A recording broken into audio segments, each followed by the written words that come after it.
Hello friends, good morning সবাইকে। কেমন আছো সবাই?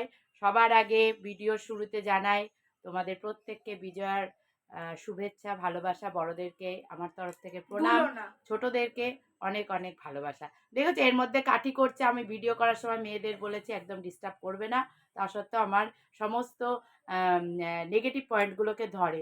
যদিও বা নেগেটিভ পয়েন্ট ধরিয়ে দেওয়ার জন্য ওদেরকে অনেক অনেক থ্যাঙ্কস। কারণ হচ্ছে যে তুমি পরের খাবারটা রেডি করো, তার কথা না বলে যাও।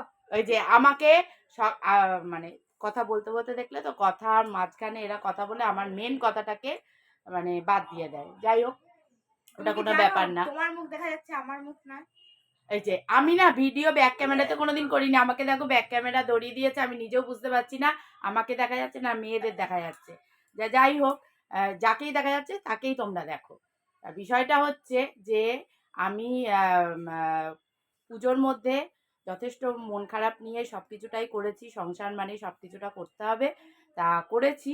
কিন্তু একটু মন খারাপ নিয়েই করেছি। জানোই তোমরা, আগের ভিডিওতে আমি বলেছিলাম যে আমার বাবার কি হয়েছে, কি ব্যাপার। তো সেই কারণে বুঝতেই পারছো, বাবা মেয়ের একটা মেলবন্ধন, তো যার জন্য সব কিছুটাই করতে হচ্ছে একটু মন খারাপের মধ্যে দিয়েই। তা বাবা আগে থেকে একটু স্টেবল আছে, তাই ভাবলাম যে একটু কাজের মধ্যে আমাকে আস্তে আস্তে ঢুকতে হবে, নাহলে এইভাবে চলতে থাকলে এই জিনিসটা মানে ঠিক হচ্ছে না আর কি। আমাকে সবাই বোঝালো, বিশেষত আমার মেয়েরা। তা বোঝালো যে মা আবার যেরকম আগে ভিডিও করছিল সেরকমভাবেই করো। তো আজ থেকে আবার শুরু করছি, তোমাদের সাথে কন্টিনিউ ভিডিও আবার দেওয়ার চেষ্টা করব। তা যাই হোক, আজ সকাল থেকে উঠে অনেক কাজই এগিয়ে গেছে।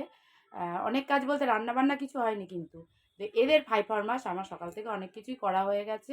নেক্সট এই যে নেক্সট, এই যে দেখো এখান থেকে কাটি করছে, দেখেছো?